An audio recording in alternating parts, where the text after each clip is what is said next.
Bonjour et bon retour.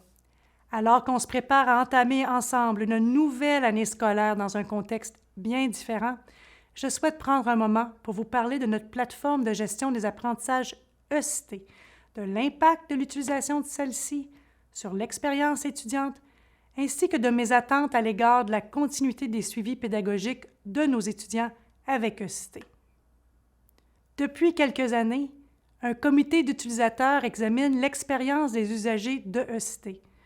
Ce comité est composé des personnes suivantes: Anne-Marie Bastien, Nancy Bélanger, Éric Bureau, Émilie Cormier, Olivier Chartrand, Philippe Dunac, Emmanuel Erny, Annabelle Forgue, Mehdi Idrissi, Lucie Labelle, Valérie Laniel, Nabil Michurgui, Sylvie Nadon et Marlena Riggio. Dans une perspective de relever les défis, d'explorer des solutions, d'expérimenter de nouvelles approches et de participer à la diffusion de bonnes pratiques, le comité a sondé plus de 900 étudiants à l'automne 2019 au sujet de leurs expériences avec ECT.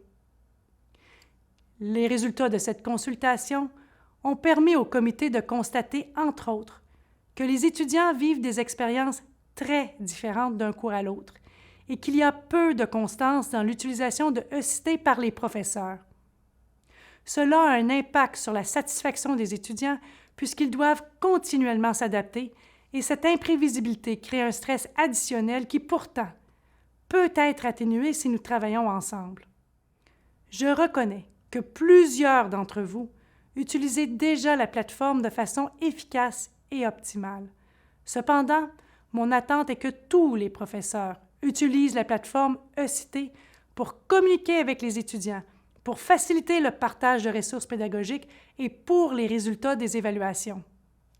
Cette constance permettra à l'étudiant de diriger l'ensemble de ses énergies à son apprentissage plutôt que sur la maîtrise de la navigation du cours.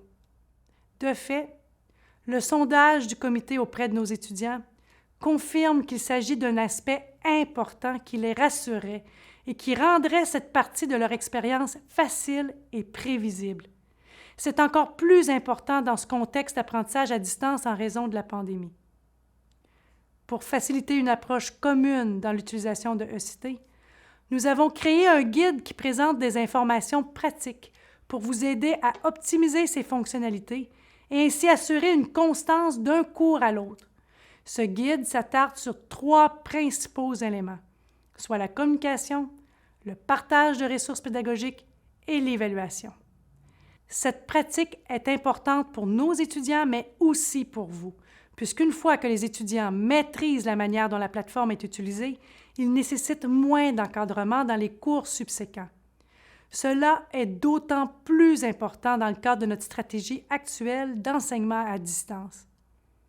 Par ailleurs, une approche commune permet au collège de vous offrir un meilleur soutien, sans oublier que notre plateforme est conforme aux diverses lois et directives qui régissent la protection de la vie privée. En résumé, le collège a investi dans la plateforme d'apprentissage ECT afin de garantir un service sécuritaire pour les étudiants, de faciliter le travail des professeurs en harmonisant les approches et d'améliorer l'expérience d'apprentissage de nos étudiants. Je compte sur votre entière collaboration afin d'optimiser l'utilisation de ECT et de faciliter le travail de tous. Je vous remercie de votre écoute et je vous souhaite une très, très belle rentrée.